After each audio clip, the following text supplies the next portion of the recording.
Yo, yo, yo, what's poppin', all my peeps? It is I, your host with the most, Renaissance man who always thinks he can. Champion, double champion today, Sarah. I wanted to rep the Gillette Gazette, the GG on here today.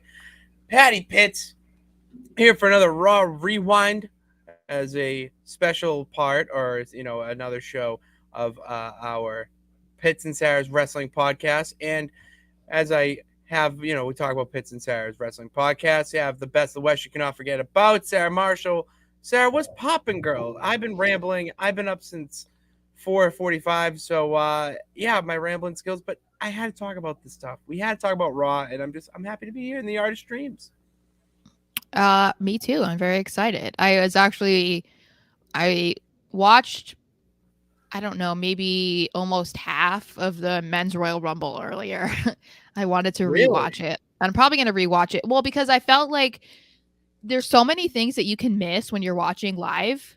And, because you're preoccupied with, oh, I need to tweet about this or something's going on over there. So I'm like, I want to watch it again and just be able to just sit there and watch it, like fully engulfed in it.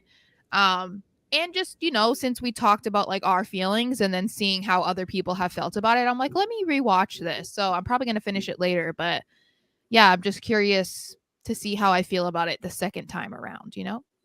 I like that idea because when you watch something again, you obviously are gonna find something that you didn't see before or whatnot because you're watching, the main focus of what's going Yeah. on. And with the men's rumble, I feel like that was a smart decision for you to do instead of the women's because the men's was a little lackluster. It Yeah. was okay, but when I say lackluster, I am kind of referring to it as being just predictable. It Mhm. just felt like a movie. It felt like Raw was teasing a movie, like with trailers. They weren't really vignettes, but they were trailers, Yeah. for it. And then when he wins it, and after, and I didn't rewatch it, but obviously watching Raw last night and seeing the stuff we're going to talk about, it really gave me the thought of, oh, okay, well, we're gonna see this part in the Cody Rhodes documentary in about 5 years, 10 years, whenever that is. So it's all just building stuff for that. I'm Mhm. okay with it, and I know you are too, but because it's Cody Rhodes. But yeah, predictability is, yeah. I would go back and watch it for that because it was a good match. It was Yeah. good. Well, and I like and I thought this that night, but then, some people have mentioned it since Saturday. But I really liked that they kind of had Cody and Gunther have a match when it was just when they were the final two. I really liked that because that's not necessarily something that we've seen a ton. We'll get like a little bit of it, but for the most part, they're just trying to get each other out. So Yeah. it was kind of cool to see him almost have like a warm up match, Cody. Mhm. And then of course to be going against Gunther, it's like, oh my gosh, so good. I'm just so obsessed with all of Imperium. I'm obsessed with all of them. Well, Gunther's So, my guy. Gunther's my well, guy.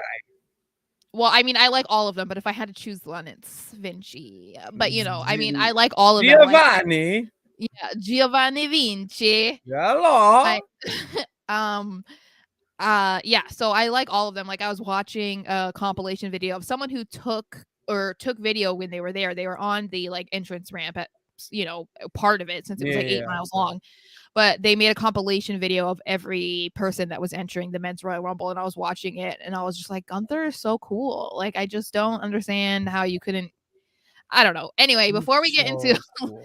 a bunch of stuff, let's get into what happened on Raw.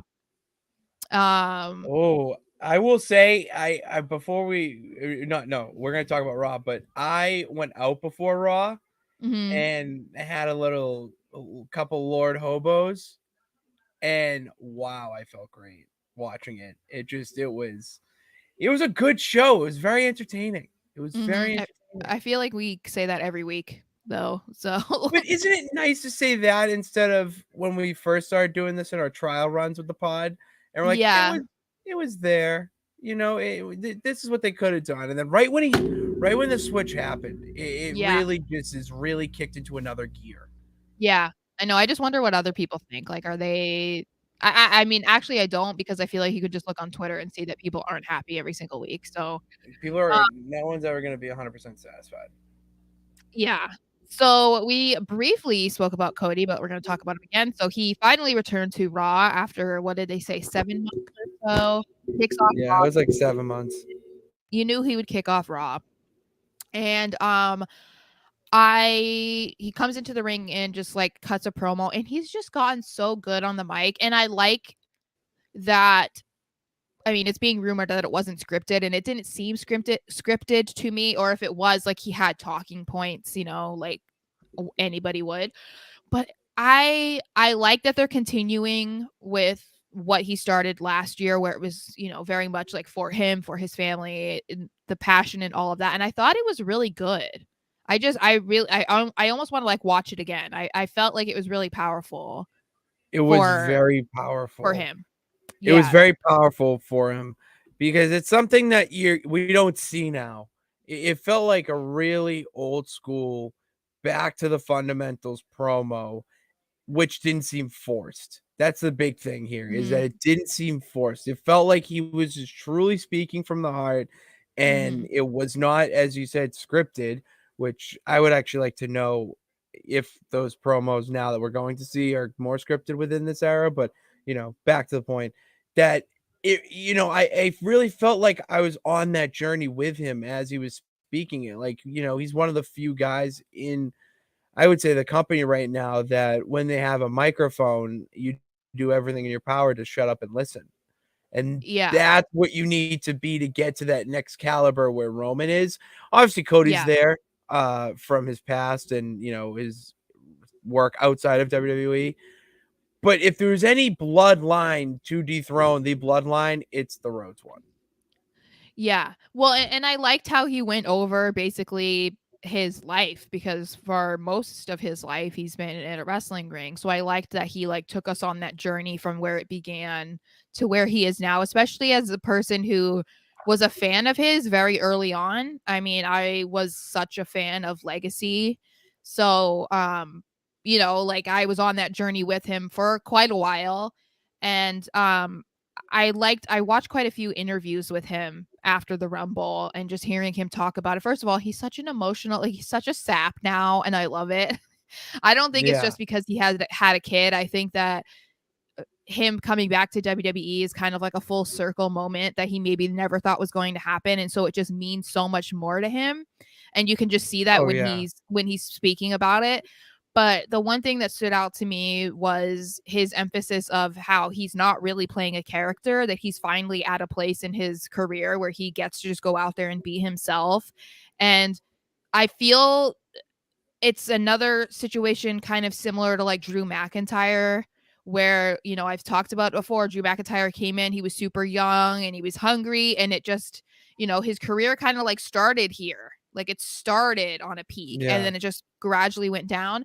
Him leaving was the best thing that could have ever happened to him in his life and That's his good. career, and him coming back, and he's not a character. He's Drew McIntyre. Like there's some, elevated parts of him, but it's basically like he's Drew McIntyre. He's a Obviously. Scottish guy, and I Yeah, feel yeah. that's Oh, yeah. very reminiscent in Cody's career, which is really cool to see because I think that you have to be a certain type of person to be able to play a character that's not a character, if that makes sense. John Cena had No, that I luxury agree. for a lot of his career. That was John Cena. There was nothing more to it. So, Yeah. I thought that was cool. And his one quote that he's now saying, undesirable to undeniable to Undeniable. uncrowned. I really like It's that. the man they see when you He can just come up made with a something like t-shirt. that. He made a slogan for a t-shirt. That is definitely gonna be sold at Oh WWE yeah. Shop, Yeah. 24.99. Go Yeah. buy it. Go, no free ads, but go get it now. But I love this Cody Rhodes because Mhm. exactly what you mentioned is that he had to come back. Mhm. Outside of WWE is just it's I can't even put it into words how many different avenues you can go down of wrestling outside of WWE. Yeah. And growing up, I really only thought like that was the one, and that was where the Mhm. best of the best. And then I got a Well, little taste of for a long TNA. time, that's what For a it long was. time it was, and I'm not Yeah. saying that it isn't now, Yeah. but, like, me, I would say discovering, TNA and then Mhm. finding out about guys like AJ Styles, Petey Williams, Abyss, and then when you see Kurt Angle go there, Mhm. it was situations like that that really get you to go, "Okay." So, yeah, WWE is the big bad, dog in town, but sometimes when you don't wanna go to McDonald's, you go to, a mom and pop shop. You go to kind of a regional chain, we'll Mhm. say. It's Mhm. the same type sort of thing. That's where now that's where people in WWE superstars, men or women, that they are there and they feel stuck and they feel kind of in a regiment and they just don't feel like they're going anywhere. Then you go out and you explore, "Wait, maybe I was too stiff or my style was this way. Let me go to Japan. Let me go to England. Let me go do the indie scene for a little bit because that's way, way Yeah. different." Yeah. After going to those Limitless shows, which when you get here, when you come to Massachusetts again, whenever that happens, we gotta take you to a Limitless show because holy shit, they're incredible. Like the indies are another animal, and reverting this back to my point, Cody had to do it, and that's what that's what his dad did. That's what Dusty did. Dusty wasn't a WWE guy. He was Yeah. not. And he really made his money and his fame in the NWA. Doing Ring of Honor, AEW, TNA, like that's our equivalent now. So he had to Well, do that to really elevate himself. yeah, and I think that it seems to be the best thing for the people who have basically not had a career outside of WWE, where they like learned and trained a lot and came up through the WWE system and they never really experienced the indies or any other company. It seems like they're the ones who benefit the most from getting fired or released or Yeah. leaving, like, and not in a harsh way, but like I said, looking at Cody, looking at Drew McIntyre. I mean, even looking, if we're going to talk about Matt Cardona, like we haven't seen him come back yet, but No, but like that's a his great career example. has been way bigger. Oh, that's um a great example. I mean, he went so and did the indies, he became king of the death match. Did you ever think, "Woo, woo, woo, the I Long Island know. IC would ever become king of the Well, death match?" and can you imagine if, he had been released like 8 years ago, that people would be sitting there hoping that he was a surprise entrant in the Royal Rumble?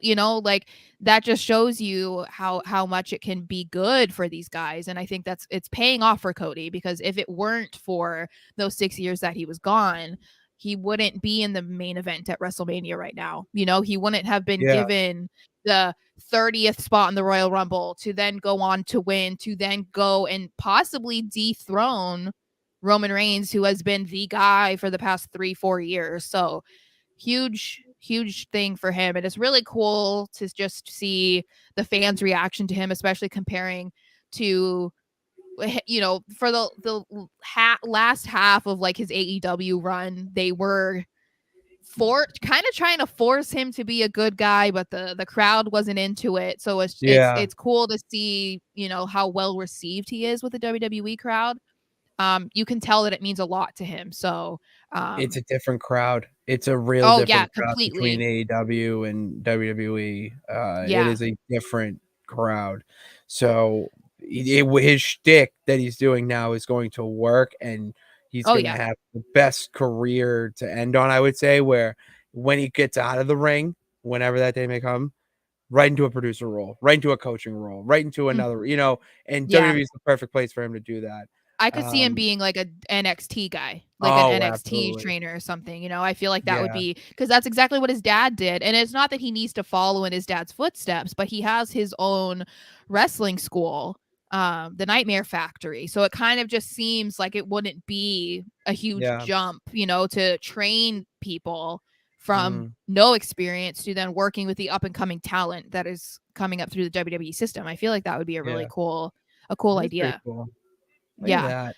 Uh, Um, I did wanna bring this point up okay. because this is my question, to you actually is, do you think that once Cody wins at Mania, which I'm putting the house on it, that Cody wins at Mania.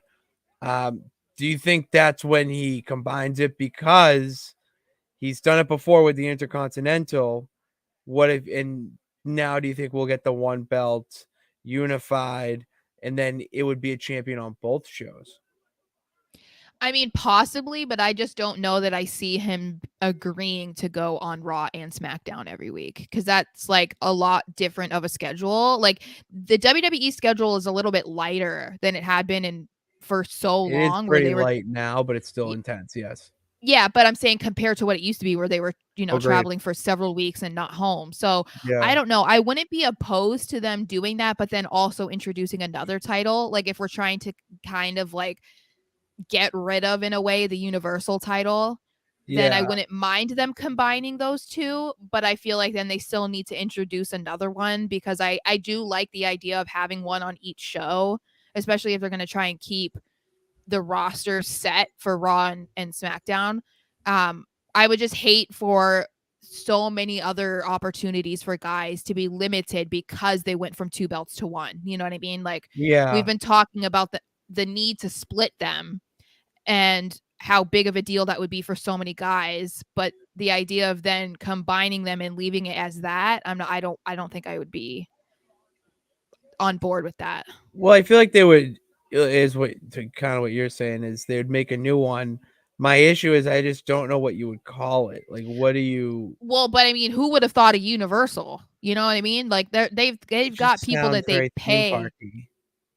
Yeah, I mean, I don't love it. I understand it Yeah. because Oh of the yeah. WWE universe, but I mean, they can come up with whatever they want now. They're not really held back by Vince McMahon anymore. So it's like, I mean, they're No. talking about wrestling. I mean, Cody said it on Raw, Ohio Valley Wrestling. Like they're not banned from saying the word anymore. So there's probably Yeah. some other things that they're more allowed to say now, but I don't know. I mean, I think that would be cool cuz I loved when he brought back the old Intercontinental Championship.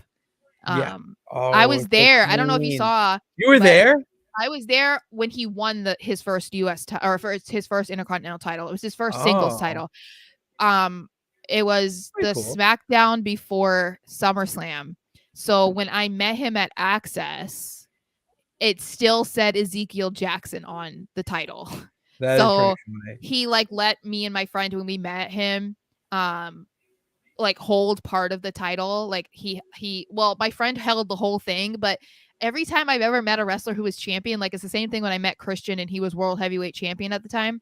We met him at a news station. He did the morning, like was it did an appearance on the morning news, and like he was gonna let us like hold the whole title, but I get so awkward and uncomfortable, so I just put like one hand on it, so it's like they're holding half and I'm holding half. My friend would always just like grab the whole thing, and so the same thing happened with Cody. Like I'm just like awkwardly holding like one side of it because I That's was like, incredible. there's no way they're gonna actually let you hold the whole thing, like I could grab it and start running. So but yeah, it's funny I because have the too much nameplate trust in still people. says Ezekiel Jackson. So That is um really funny.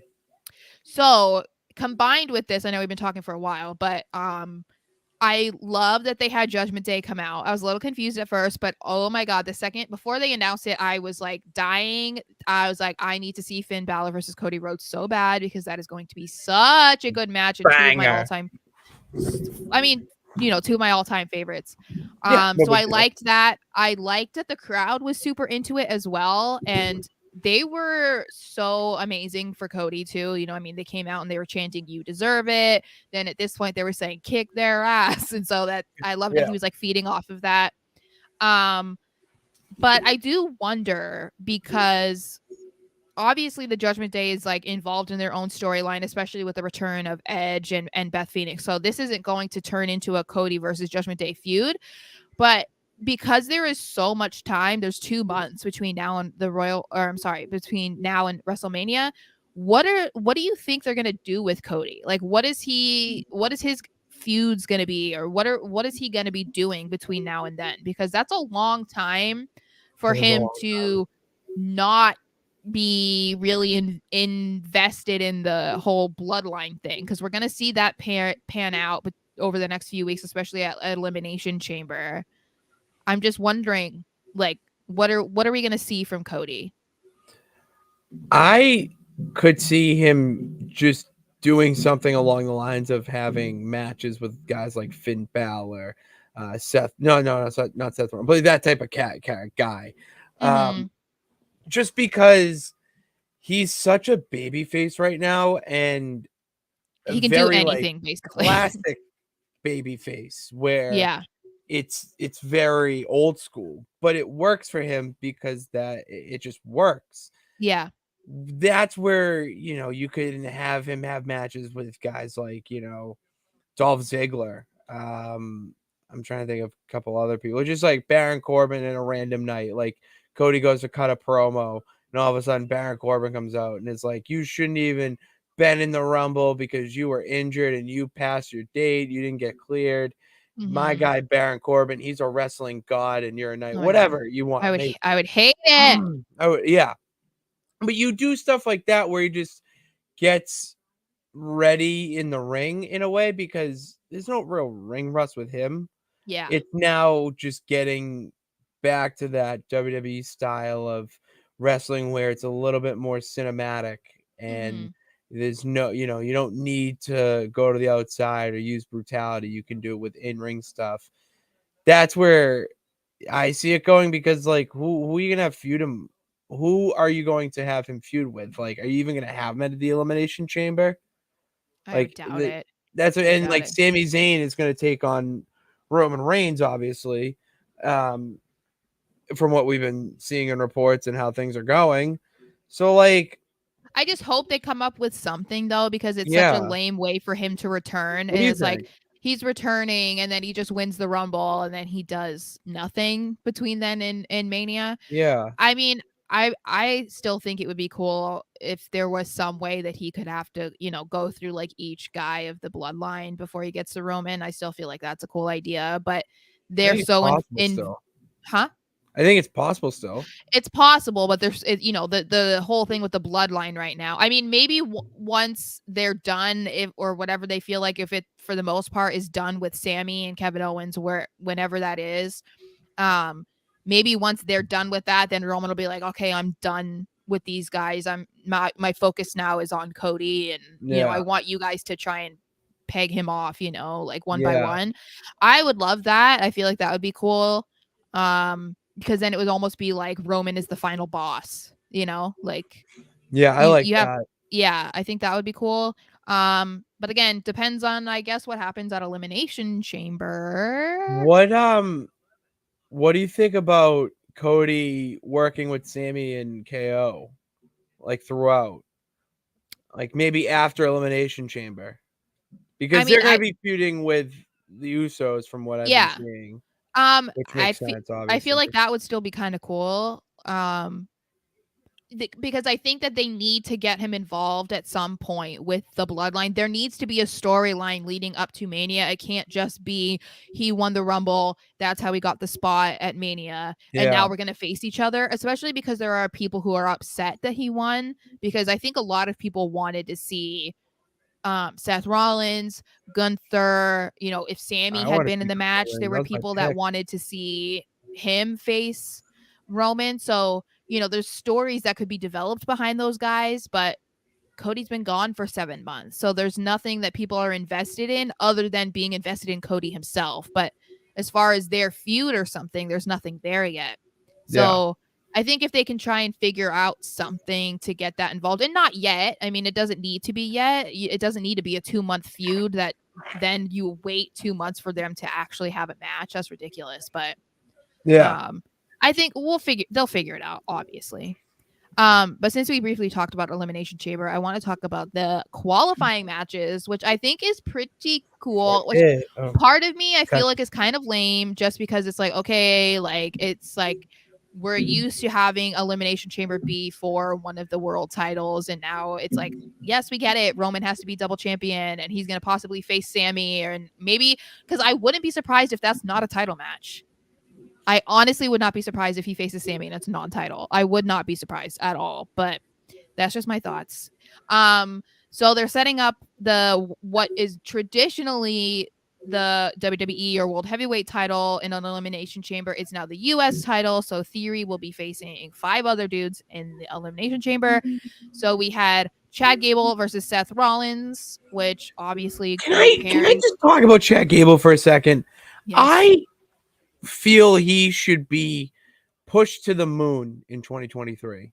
I think we might see that though. Remember, did you? Okay, I didn't put a note for us to talk about it, but I don't know what they're planning on doing with the Maximum Male Models and Otis. It looks like they were going to possibly be recruiting him to join the Maximum Male Models. So if they're going to be taking Otis away and having him join that, then that frees up Gable. So or you could feud with them, with the Maximum Male Models I guess, and but like, them to tease a breakup, or I don't know. I don't know. I mean, You got to give some sort of credibility to the Maximum Male Models. I'm sorry, they're just a sideshow act, and that's the thing is that they can wrestle. We've seen it well, in yeah. NXT. And I think that, that's something that obviously Vince started and Triple H got stuck with. And I think that he's trying to keep it together because that was their original plan. But I'm sure he doesn't really have an alternate at this moment, like an alternative idea, because I mean, like, I that's not easy, especially when it's two guys and a girl. It's not easy to just come up with like a new storyline to get them involved. They're not over either way, good or bad. Yeah. So it's kind of weird, but I am interested to see if we continue to see them trying to get Otis, because I feel like that could be just so funny. Like that could He's be a really funny so storyline. hilarious. Imagine Um, Otis doing like calendar shoots. oh my god, I know. So Chad Gable, In a Seth Rollins. singlet. It was a good match, good back and forth the whole time. Obviously, Rollins wins with a pedigree, so he was the first one to be added But to the that Elimination roll up Chamber. was incredible. The roll up into the pedigree, like that's what Yeah, I'm talking about. I love that he's still using the pedigree. I Oh, love it's that. incredible. Yeah. And then we got Baron Corbin versus Johnny Gargano. Why was this a match? Is my notes. And I liked it.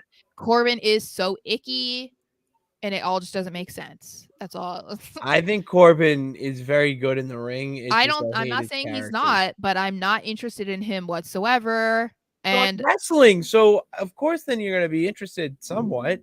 I'm not interested in his storyline at all. I'm not interested Well, in any of it. what if he becomes US champ? I still wouldn't care. Why What do I have to if Johnny care? Gargano became US champ? You wouldn't care. I'm talking about Baron Corbin. Who are you talking Oh, about? Johnny Gargano, Johnny Oh, Wrestling. yes, I like Johnny Gargano. I'm That's saying what I was Baron saying. Okay. Corbin. I don't care about Corbin at all. I don't. I think Um he's a great heel. I think it's a uh great heel character. I love that we had the return of Dexter Loomis. Corbin basically dominated the whole time. I feel like it was I mean, I don't know, maybe it wasn't obvious, but I kind of felt like because we had Rollins was the first guy and we already had Theory in, I kind of had a feeling that it was going to be Gargano that was going to be the next one. I just had Oh, a I got feeling. worried. I got worried for a second. We were going to So see did Corbin. I. I But got real worried. I mean, obviously he brought out Loomis for a reason. I knew that they weren't going to just have him stand there. You put So the axe Corbin was in the dominating. 10-gallon cap. I I was know. in I haven't tears. gotten there yet. Oh, I'm sorry. God. I'm sorry. Mostly so it was mostly dominated by Corbin like the whole time. JBL looked like he was about to interfere. He takes off his hat and puts it on the announce desk, which he then throws. I don't know. It's very weird. And then Loomis reveals that he has a hatchet. So people were saying it was an axe. I think it was a hatchet because it was too small. And then he throws it down into the hat, which was kind of terrifying. He just like whipped that hatchet like out of his pants. I was like, you felt safe with that in your pants, sir? Okay. So that helps. Gargano rolls up Corbin with a small package to win. And then the commentators are acting terrified of Loomis, which I thought was hilarious. It's so funny. He's just that they standing treat- there. Like But he's he just is- standing there. That type of character would be so not well received if done by anyone else. Yeah. But Loomis legitimately looks so fucking terrifying that I'm even kind of like, all right, I'm not gonna make eye contact with this guy. I'm not. You know what? And You know who scared me more? It was when at the Rumble when Bray like put the mask on and then was like chasing LA Knight like through the ramp or whatever, and he was hitting him and he just like would stop or he would just keep going. I was like, that is what nightmares are made of. That is what nightmares are made of. Like a man that you're like you're trying to like shoot him and he just like keeps going like nothing. Like I was like, that is terrifying. He was just it was incredible. But Loomis, I would look at him. I would look at him in his eyes. He's a good looking man. So then we had Bronson Reed versus Dolph Ziggler. Probably the most obvious result that you could have predicted, which was Bronson Reed was going to win. I still don't understand it. I mean, he New I don't talent. get the appeal. But good for Dolph Ziggler for being a good sport and always being that guy that's like, yeah, I'll put anyone over. Sure, whatever. He can't at this Um point. and then we already have next week's matchups, which are going to be Angelo Dawkins versus Damian Priest and Montez Ford versus Elias. Aw, why can't it be the other way? Well, I don't know what's going to happen in here. I feel like it's kind of random that they have Priest in it, but I mean, I'm not mad. I'm just saying, like, out of all the guys that they could choose, they choose this like Damian Priest out of Judgment Day. I felt like, okay. yeah, and Edge is gonna Um, come in and interfere. Dawkins gets in, and then Ford beats Elias clean, and then you have the Street Profits in poor there. Elias. I know, Um, I poor know he's guy. a sad guy. Okay, anyway, let's move on to Rhea Ripley announcing her Mania opponent, and I was right. Haha. I know. I'm like, um, I don't want to say I'm shocked that you're right because that sounds really like an I think you asshole, are but though. I think you no, are I'm though. not. All right, don't make the champ sound like an asshole. I'm trying to be a baby face, and now you're coming. I'm like a heel.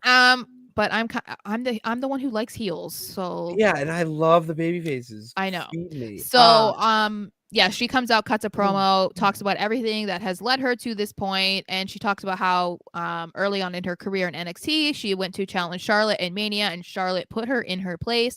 And so, because she doesn't want to be predictable, she says that she is choosing Charlotte. So, for me, I say, what does this mean for Raw? Like, is she staying on Raw? Is she going to go to SmackDown? Because I feel like there's no possible way on planet Earth that Triple H can have Charlotte beat her at Mania.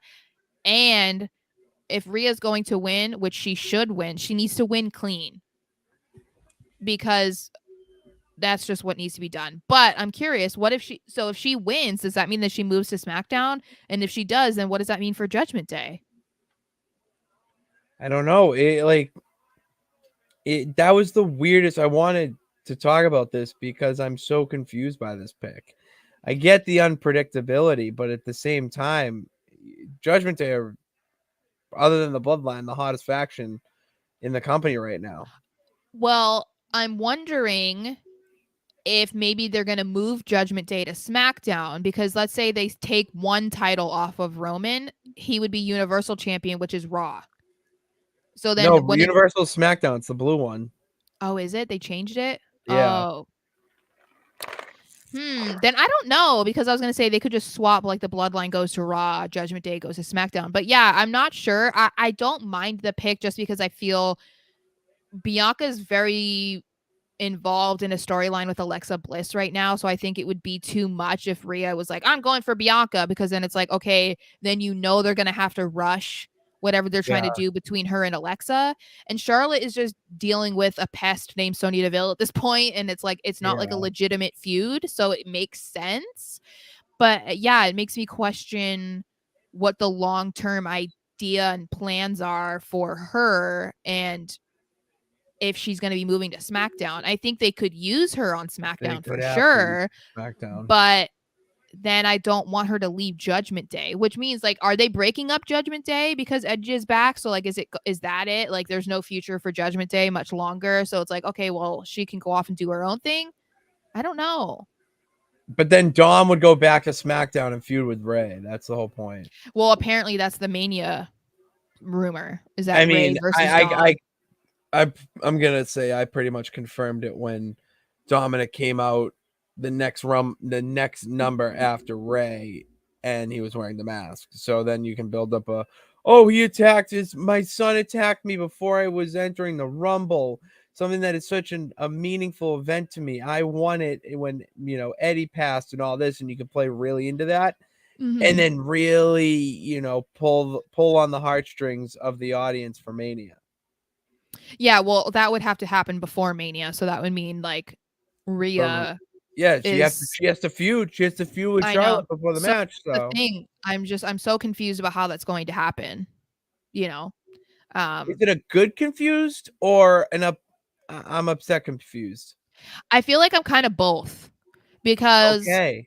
I I am excited that Rhea's getting the opportunity, and I think that her match with Charlotte is going to be fire. I feel like it's going to be so good, and I'm really excited about it.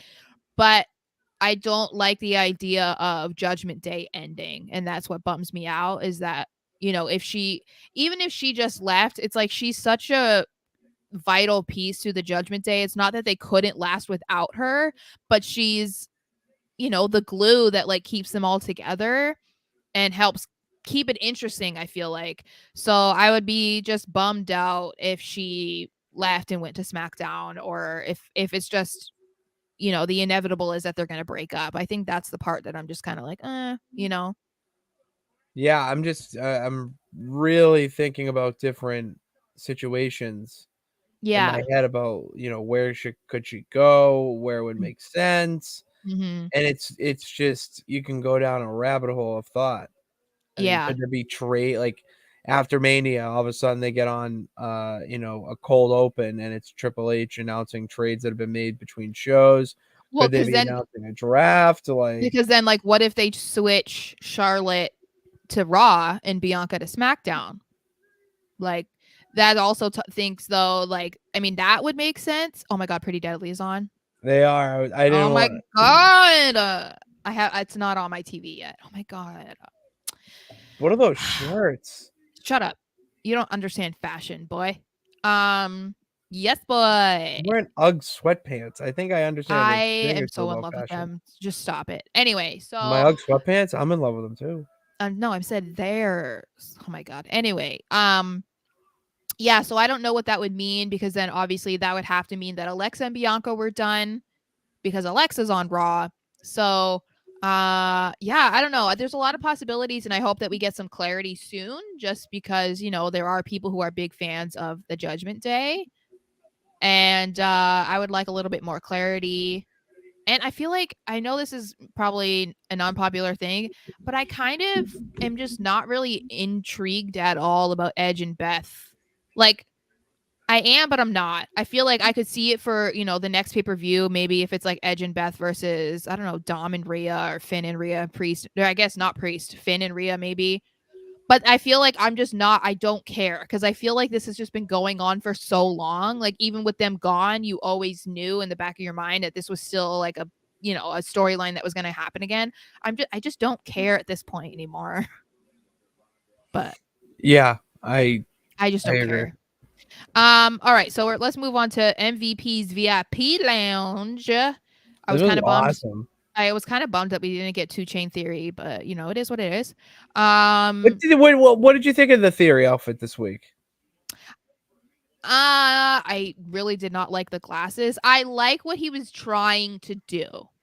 Okay, there you Because go. this is a thing. I confess this on Twitter and I guess I have to confess it here, but I am kind of warming up to Theory. And Oh, I'm like kind of ashamed to say it. But well, you know what? soft spot for Theory. Yeah, you know why? It's because I saw an interview with him and he just seems like a really Oh, nice person. And then I was like, oh, there it is. yeah. So I was like, okay. But yeah, so I mean I liked the outfit. I get what he was trying to do. I just didn't like the glasses, but I mean they fit what he was trying to do, as I said. So yeah, so MVP invites him out, he comes out, they go back and forth insulting each other for a while. Which I felt like it was quite a long segment for them to just like be talking and just like insulting each other. It was kind of Mhm. shocking to me that it was lasting so long. Um, then of course they bring up Lashley, and Theory says he's in the past. I've already beaten him twice, like he can't touch me. And then Lashley comes out and beats up Theory really quickly, and then he's Doing about that, to spear Austin. Theory, and he moves out of the way and he hits Mr. MVP. So based off the fact that we're seeing so much between MVP and Lashley, it seems like we're going to be seeing a reunion of the Hurt Business, don't you think? Oh yeah, they're teasing it. They're really teasing the return, a reunion of it, because it just makes sense for this era. And now that you mention it, and the way my mind works, what if they're moving Judgment Day to SmackDown so that we can get the Hurt Business on Raw? It's possible. And I know that people, this is a thing that I love about Triple H too, right? Because we'll talk about it when we talk about Becky and Bailey. But, the Hurt Business wasn't the top faction necessarily when they were together, but people really liked their dynamic and they liked them together and were really upset when they were broken up. So I Yeah, love that Triple H knew that, or he heard it and he's like, okay, I'm going to tease it and see how people are responding to it. And then it seems he's going to eventually get them back together. So I feel like that's really cool because it just shows you he's much more in tune with what the fans are saying. absolutely. Obviously not every single teeny tiny bit, because people, as you said at the beginning, there's nothing that can make everyone happy at the same time about everything that's You're going never on the going to, shows. yeah. So that's not going to happen, but I did think it was pretty cool that he's teasing this, and I think people are excited about it. And I am. Yeah, I mean, I'm interested. I'm not. I like who they had in the Hurt Business, especially because I felt like it showcased some guys that wouldn't normally be on shows every single week, and I think that's cool. Especially Shelton Benjamin. We That's all who I love was Shelton thinking of. Benjamin. Oh, I love him so much. Well, I also think Cedric Alexander is really good. It would be really cool if they could have Apollo Crews, who's killing it down in NXT again, bring him back up and put him in the Hurt Business. Just make it just this giant group. I'm all for it. Why I feel like not? that would be cool. It would be so cool. It would be, because that's when wrestling's at its best, is when you have groups and they're not forced. Like even putting Apollo Yeah, Crews in there, putting other people in there. Like if it makes sense, do it. And people want to see groups. They want to see factions dominate. And with that's what we've been talking about too. yeah, Is we love a good faction, and we're getting them finally. finally, it's Yeah, I mean, unbelievable. I know, and legitimate ones that, like you said, aren't They're not randomly put stupid together ones. Yeah. or whatever. Anyway, yes. So speaking of superstars, we had a handful, and when I say handful, I mean 3, return on Still a Monday. So I handful. wanted to make sure that we discuss that. So first, I want to talk about the return of Rick Boogs. I was So so fucking excited to see Rick Boogs. I feel like he is such a random dude that's so over. Because his name. No, I know, but also I think people are bummed that he's on Raw too, because now Oh, we don't get to they're see bummed. McAfee with Shinsuke. I know. But That I was feel like that's incredible. basically the reason why he's so over, is because he was playing guitar and people just loved that whole dynamic, and I did too. So I am interested to see what they're going to do with him, because we didn't only see him get this grand return. We then had a backstage segment. What? What if we got Why don't you Rick ever just Boogs? let me finish before I'm you start sorry, but reacting? I'm listening, but then you react, and I'm letting you Yeah, finish. because you're sitting there like, Because I think of these brain blast things that are incredible. So finish. I feel your like you need point. a note, a handy dandy notebook. So when you think of something, you just write it down. You mean this thing right here? Sure. The thing that you don't use. I use um, some. I'm gonna use it more. anyway, I felt like his return was it seemed very indicative of how Triple H feels about him, because he got his own grand return. Adam Pearce came out and was like, Rick Boogs. And then he was in the backstage segment with the Street Profits and Elias. So I was like, okay, they're really all in on this guy. And it's kind of interesting because he's also a comedic character, but he's good in the ring. So I'm very curious to see what direction they go in with him. Do you have anything to add to Rick Boogs before I I move on? do. I have Okay. something to add, going off of your Yes. point of the direction that you Okay. could put them in. And Yeah. that was my brain blast. Yes. What if you got Rick Boogs and Elias, Dude, I would be so into and it. they just play guitar before Oh my God. every match? But I want them to be a heel. That's the problem. I want heel Elias. So you just boo Boogs. And No, then but it's when they boo him, he's gonna be thinking you make it so that you think that, or he thinks that they're chanting his name. So then he gets like, they're chanting my name everywhere, and he's playing guitar, and they're just saying boo, and they're like, see, they love it. Like, I don't know. I just miss Pretty heel fucking Elias, funny. but All right, I it's feel like pretty. maybe that could be a way to get Elias more over. That I And mean call them that the would be Guitar fun. Heroes. So then we also got Chelsea Green, aka Karen. It looks like they're definitely going with her Karen gimmick. She's already selling it on her Twitter, saying, "My name is not Karen, my name is Chelsea." She mentioned that her accommodations were unacceptable and she needed a private dressing room and she needed some Swiss chocolates. So Oh. definitely going with the Karen thing, which I think that she could do well. I'm just I think my one hesitation with it is I feel there are limitations to it. Uh because obviously generally Karens are 40 plus years old and not usually, freshly 30 or whatever she is. She's in her early 30s. Freshly And 30. I like that adverb. oh, okay. And so I'm just yeah, I feel like it's also something that you can overdo Oh, pretty you can. easily. Absolutely. And so I would just, be cautious of that if I were her because, people can get behind it and think it's funny, but if you overdo it, it'll burn very quickly. Yeah, I agree. But I mean, I thought it was a funny introduction to her back on Raw. Oh yeah. No, it was a good way to tease her because the show just had so much going on that you really couldn't Yeah. put her in a match and have her go over with a jobber, to say the least. Yeah. You just get her with a backstage segment. That's a good way to slide her in there. And she's good on the mic. That's where she can build her character and really build a little bit of brand to get to a point where then she gets in the ring and has like established feuds, and Mhm. it opens a door for Matt, Zach, whatever you want to call him. Uh, Yeah. so I'm for it. I I didn't mind it. I didn't hate it. I thought it was a good piece to the show that transitioned well into the next segment. I don't know.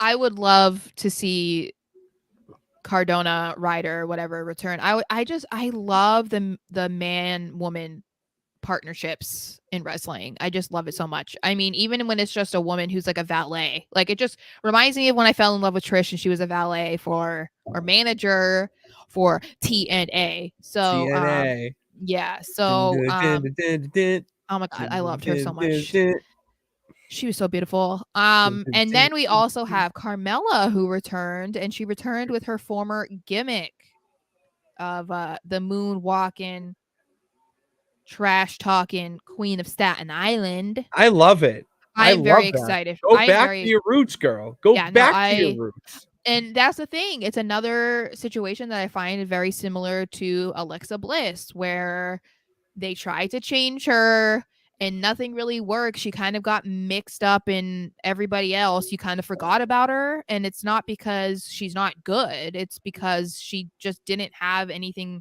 solid to go off of. And I felt like that's what Carmella was doing. Cause then having a gimmick where you just think that you're just too beautiful, it almost never works. Yeah, It it's just, or yeah. it doesn't work for a long time. And as different as it was with her wearing that weird fabric type of mask because she couldn't be hit in the face, it's like, okay, but it just gets old after a while. So I like that she's returning to that. I think that was peak Carmella. And I Oh, really hope we get absolutely. her old music too. Can we be like FABULOUS? BBULOUS. Yes. Yes. I want that. I hope that we get that back. That Cause would I'm be awesome. fabulous. Yeah, I would love that. So hopefully we'll see that. But we'll have to see because she is in a qualifying match next week, Good. which I thought was a little bit early, No, she's but one of well, those she's been people that gone. She's been gone. So I'm just saying because then they have like I don't remember who else is in it. Piper Niven was like Shayna Baszler in it. I don't remember, but um, I don't know. But then I mentioned this a little bit earlier when we were talking about the Hurt Business.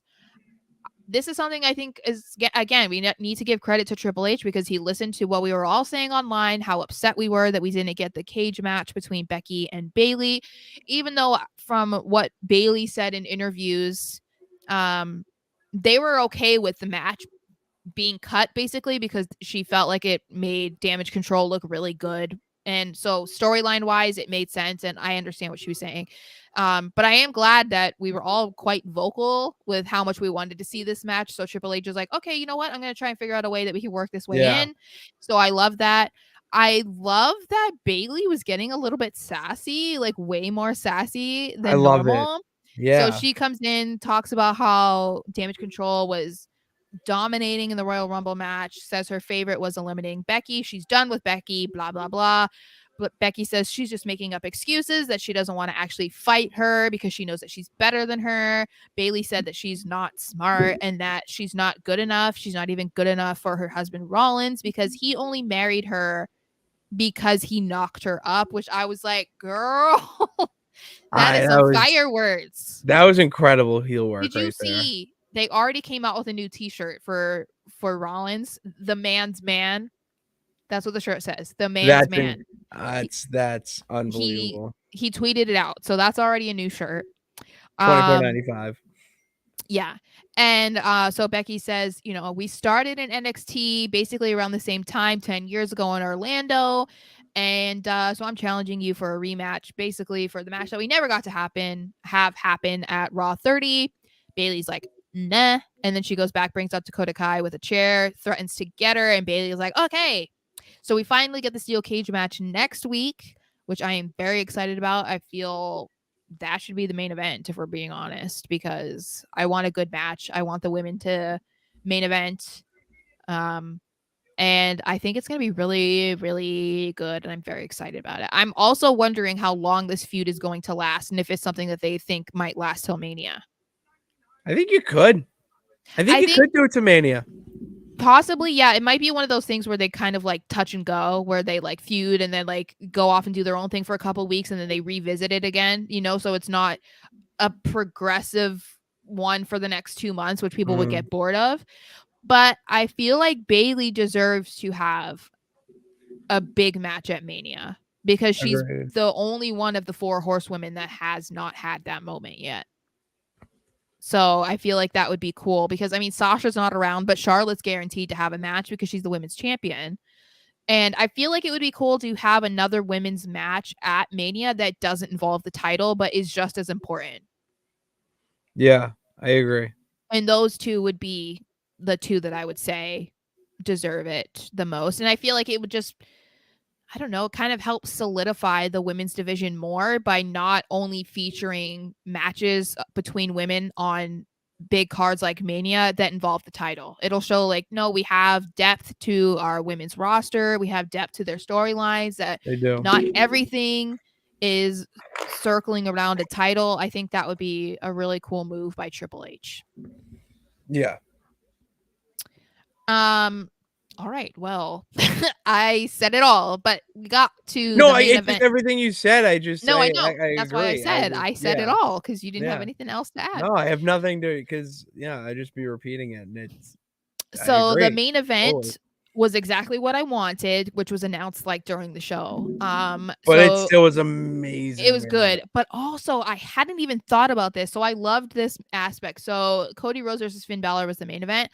What I loved was the backstage segment where they went to interview Finn Balor and he was like talking like, oh my God, Cody's been copying me for years. Cause if people don't remember, like one of the original members of the Bullet Club was Finn Balor. And then when Cody was off, like we said earlier, when he was off doing things, he was a part of the Bullet Club and then, doing the Too Sweet and whatever. And so Finn, I love that Finn was able to acknowledge that and use that for why he was angry, because that would never have happened if Vince were around. Because you can't acknowledge that, when Vince was around and Cody returned, it was like, he's been gone from wrestling for 6 years. And it's like, no, he wasn't. But no, he was. That's what Vince wants you to believe. So I liked that. I thought that was really cool, like a really cool added element to their match. And just made more sense why the Judgment Day would have come out, because like what was their beef with Cody to begin with, Yeah. So I liked that.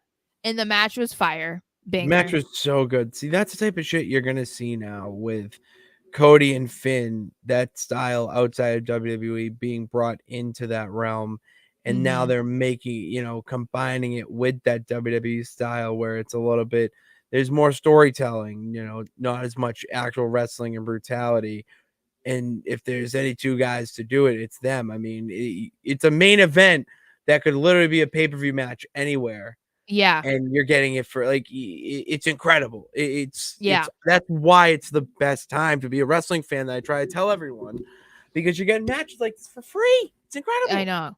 I know. And I think it's fun too because, there's going to probably be a lot more Cody fans than there are Finn fans, not just because one's a babyface, one's a heel, No, but no, yeah, I hear um you. just because, I mean, I don't know. I don't know why you wouldn't be a fan of Finn, but I feel like this is a I match don't that would either. make you appreciate Finn and like how good he is in the ring, and then maybe people didn't notice that. I don't know, but I mean, I'm not saying I knew about Finn a ton before he went to NXT, but I was very excited when he went to NXT and immediately fell in love with him. Yeah, and And that's what then, they sucked you in. That was great on them. yeah. So they had a really good match. And I hope that we get to see it again in the future because I think it could just, yeah, it has a big pay-per-view feel match, I feel like It has eventually. legs. It has Yeah. legs for sure. And then we did have Edge and Beth Phoenix come out and they started beating up on the Judgment Day. Cody hits a crossroads 3 times to win the match, but this had me thinking, and I saw this on Twitter, and I think it was also in some of the live blogs. Do you think that Cody needs a new finisher? Because some people are like, well, if he had to hit 3 crossroads to finish Finn, does that mean that he has a weak finisher and he needs a different one? No, it's emphasis. And that's how I took it too, but I then took I it guess as emphasis. there were people who were making it seem like it meant that he was weak, and I was like, but if you really think about it, when you think about people's finishers, a lot of them are not like No, super they're damaging. They're not, not. and they're not as protected as they once were. The only real protected finisher, I would say, and you may not like my answer because of the guy, but it's Baron Corbin's End of Days. I have yet to see someone kick out of an End of Days. One person, that's it, Drew McIntyre. Yeah, I just think So there's not a whole lot yeah, that are like, oh my god, there's no way they could kick out of it. I mean, people kicked out of stunners, they kicked out of F5s, they kicked out of attitude adjustments. Like yeah, it's not, and it's nothing. I mean, like, are we really gonna say skull crushing finale looks like it actually does something to you? Like, and that's no. Jeff Jarrett's move first. He used to do that. Well, That was his and finishing the move. crossroads is kind of like a version of a twist of fate. It's like it's kind of the same thing. It's like it's not really No, doing a yeah. whole lot. So, I Yeah, mean, and you're not gonna get in the that's the thing with these finishing moves now. They're not devastating to the point where it's like, "Oh my god," and you're yeah, jumping up and it's over. And it's more yeah, for they could get show. overused a lot, but Yeah, the Canadian Destroyer, is my all-time favorite wrestling move ever. And you're never gonna see that. Like even the Panama Flip or Panama Sunrise, I think it's called, is like a version of it, but it it's not a pile driver. It's more of a power bomb. yeah, Where that is being treated as like the devastating maneuver, and you're gonna see those moves now be done from the top rope, from a ladder, and that's where you're gonna get this devastating factor of it.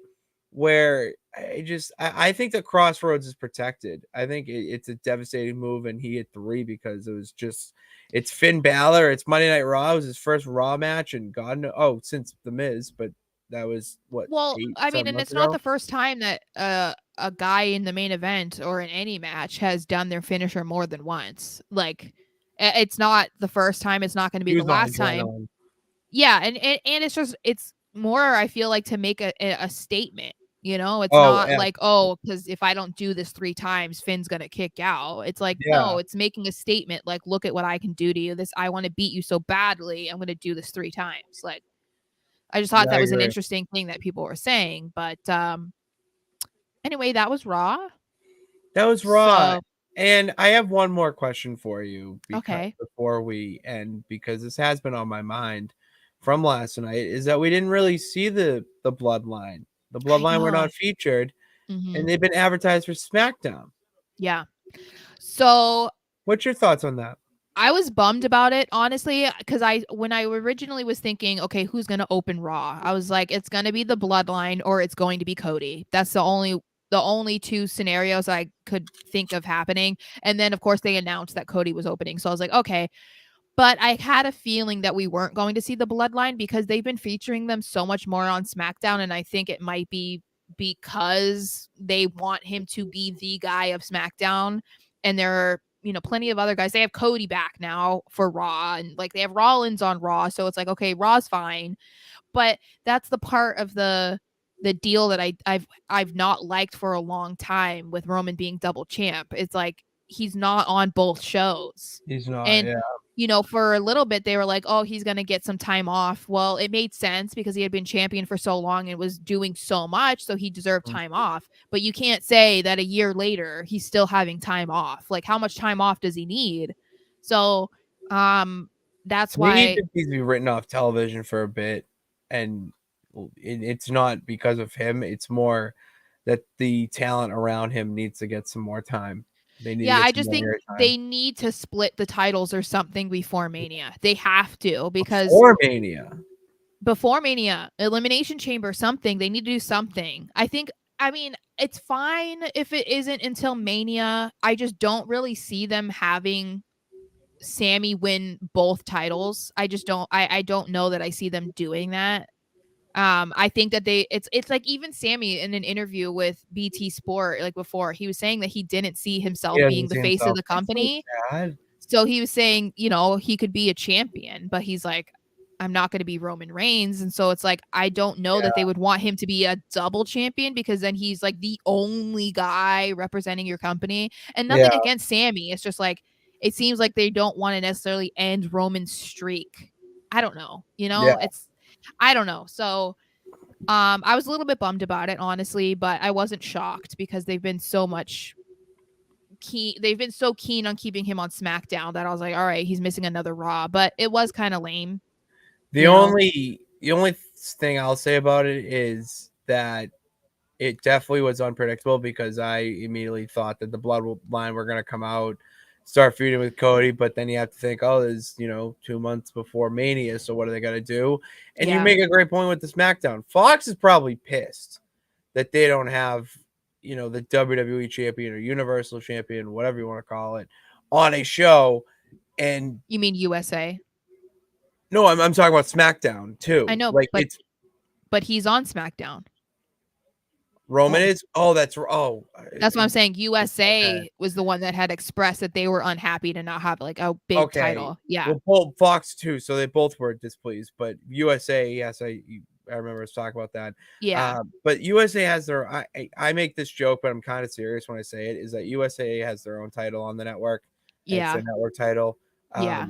I know that's like a haha, that's funny and corny dad joke, but like, Well, I they're mean, the featuring it. AEW is doing it with TBS and TNT, so Yeah, I mean, they're featuring it and for the Elimination Chamber, but that's why I think that it's even more important that they split it. Because, I mean, like, as much as it is great to see the US title be featured as much and the Intercontinental title be featured on SmackDown, it's like, yeah, but that's not what guys are trying to go for. yeah, The whole idea is to get the yeah, top of the mountain, and that's to be the WWE champion. And then when you have it permanently strapped to a guy that isn't defending it on Raws or SmackDowns or every other pay-per-view, then it's kind of like, okay, then what are we doing here? It's yeah. just, it's time to figure something out, and whether that's take both titles off him or split them, I don't know, but I'm looking forward to seeing how it ends, because I can't wait till have two titles, hopefully, have different guys going for them at the same time. I feel like that'll be really Yeah, exciting because you there's a get lot of guys that can do that right now. oh yeah, you can get a lot of different guys in there to be in championship matches. I'm excited for Hmm. it. I'm excited. Yeah. It's nice. It's good. It's wrestling's getting exciting again. We are definitely well on our way on the road to WrestleMania. Elimination Chamber coming up in like 2-3 weeks, is it? Something like that. Yeah. I don't know Yeah. the exact date off the top of We my don't know head. the exact date off the top of our head because it's a little bit of a way and we don't need to worry about it. But in the meantime, follow us on Twitter at Pat_Pitts, at Sarah, at SMarshXO. Follow me on Instagram at Pitsy35 and SMarsh underscore or Exos underscore. Did I get it right the first time? It's Marsh underscore. Oh, I got it right the first time. Let's go. So Yeah. @smarsh_. I got it right the first time. Follow us on Instagram, and then subscribe to Sarah's YouTube channel. Okay, subscribe. That's how we do the shows. And not only you see these live shows and they're great, but guess what? We clip them for you. All right, this is part of my duties as champ, is to make it as easy for you peeps as possible to consume our content. And the only way we can do that is by cutting these clips, making fun videos, and doing fun stuff as well. Sarah, I know I've teased something for a bit off camera that we might do on Wednesday that's kind of fun. Might be drafting a little bit for a future project that we are working on. This has been And a I'm passion project of yeah, and mine. I'm hoping to come out with some new videos too. I just have to figure out how to And do it. exactly. We're all learning. This is a whole learning process. That's what 2023 is going to be about. We're going to get better every day, just like the product we watch gets better every week. Thank you guys for tuning in. God bless. Remember that you can do it. All you got to do is try. We'll see you next time. We'll see you Thursday.